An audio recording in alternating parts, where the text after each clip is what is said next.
So let's talk about art supplies. We love them, we collect them, we keep them, we buy them, we hoard them, and sometimes we're afraid to use them. And I'm not just using the royal we, like I think this is so true for so many people, especially when you buy something expensive or fancy or a little bit out of your comfort zone. It can be super intimidating to use it.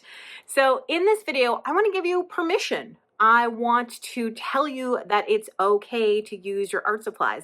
And I want to do that by showing you something I accidentally did when I decided to use my art supplies.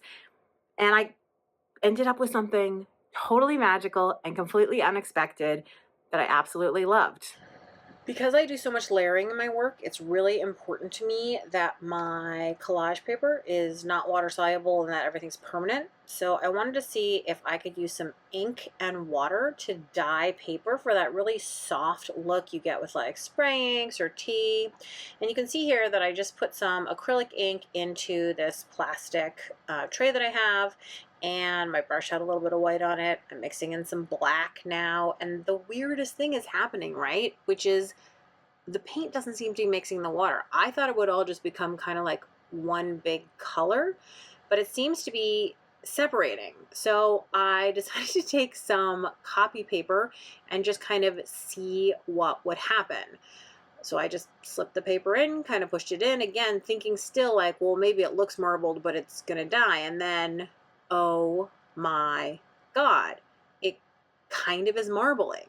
Okay, so now bells at this point are going off in my head, and I'm thinking, what is happening? And is this really, really actually going to work? Because marbling usually requires a lot of chemicals, all sorts of stuff. I've taken a marbling class, but oh my gosh, it really seems to be working. So now my brain is in hyperdrive, and I'm super excited to see, can I add more colors? Is it just these colors that work? Now for all of this, I am using Golden High Flow, which is essentially an acrylic ink.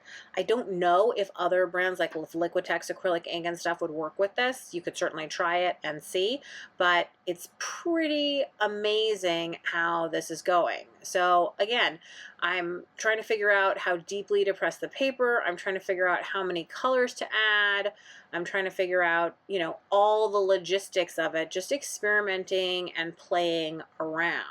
I think that one of the keys to making art, at least for me, is a little bit losing your fear of failure. I mean, I still have a fear of failure. I think we all have a fear of failure, but maybe it's like staring your fear of failure in the face and just doing it anyway, because this could have been like a big mess, a huge waste of art supplies, like all those things. And instead it's turning out to be something super duper cool that I want to try to do again on purpose. And I also think, you know, there's such a thing as micro experiments. You know, you don't have to go crazy. You can experiment with like, what if I try a different color? What if I try holding my brusher, you know, something else differently? What if I try using a slightly different supply? So for instance, some of these times, like I dropped the paint without mixing it, and other times I went ahead and mixed it. I also experimented with shifting the tray around.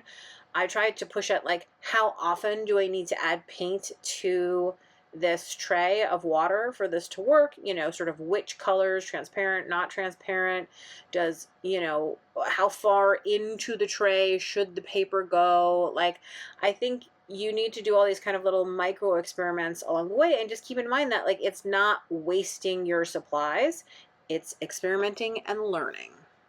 So I've divided my fake marbled papers into two piles. These are the papers that mostly look kind of what I would say like tea dyed. It was actually the look that I was going for when I accidentally stumbled upon this marbling. So I do love these and I will use them. These are the ones that look more marbled, which is such an accidental happy thing. But you can see this one I think is just amazing, so graphic. It's the one that looks the most like marbling. I like these ones that just have the edges. It'll make an interesting piece of collage paper. Here you can see like where I dropped the acrylic ink into the water. This one's very subtle. I wasn't sure whether to put it in this pile with these ones, but it still does have a bit of a swirl. This is one that I didn't soak all the way, and so it's such an interesting, I don't know if that camera's going to pick up this texture, but it's really granulated as opposed to kind of sunk into the paper. It's interesting. I love this one too. This one is so subtle and nice. If you look really close at it, you can see all the little curves and waves. Another really cool graphic one. Another one. This makes me think of like a topographical map of like the ocean. And finishing strong.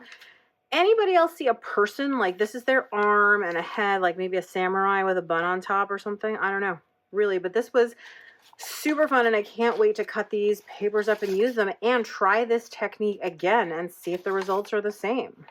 So this is the golden high flow paint that I was using in the video, and the paints come in 3 different sizes of bottles, sort of little, medium, and large. Huge range of colors. There is like a little metal ball inside these, so if you shake them, you can hear, and that's mixing it up. So you do need to shake it up every time before you use it. This used to be marketed under, it was called, I think, airbrush paint, and then it changed to high flow acrylics. It's really thin. It's acrylic ink, like I said. So it has all the great qualities of acrylic paint, but just a much thinner viscosity. So I usually get the black and white in this big size because those are the ones that go through the most.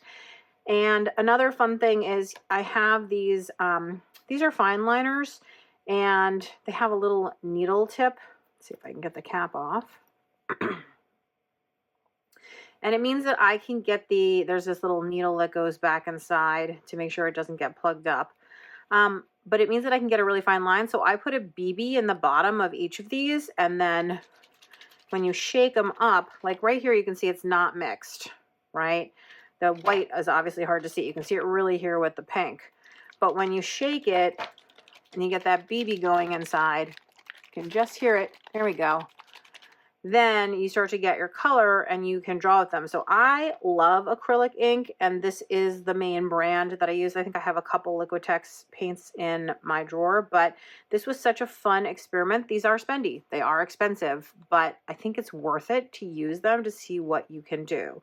Basically, any water media techniques you can pretty much do with these. So as you saw in this video, I discovered this sort of faux paper marbling technique by accident, just because I decided to use my supplies to see what would happen. And the same thing can happen to you. You don't need to watch a tutorial. You don't need to take a class. You just need to be brave enough to try. Now, I'm going to add this little extra step because I think this is a key if you want to keep getting better over time, right? And what I think that is writing it down. I know we're visual artists. We're not writers. If I wanted to write, I would have been something else. But if you can keep a notebook of any kind, I call mine a studio notebook. You could call it a sketchbook. It could be a bullet journal. It can be anything. Just write down a couple experiments that you did, how it made you feel, what you remembered. And this is such a useful resource for you as you continue your art journey. It has become a regular part of my art practice, and it is such a huge helper to me in the studio. It's like having someone who remembers everything, because this brain is not keeping all of that information anymore. Anyway, I hope you enjoyed this video. If you're looking for some guidance in your journey, I hope you'll check out my online classes at balzerdesigns.com. I have a monthly membership I offer at myartpractice.com. And of course, I'd love it if you would subscribe to the channel. So until next time, keep experimenting, keep using those art supplies.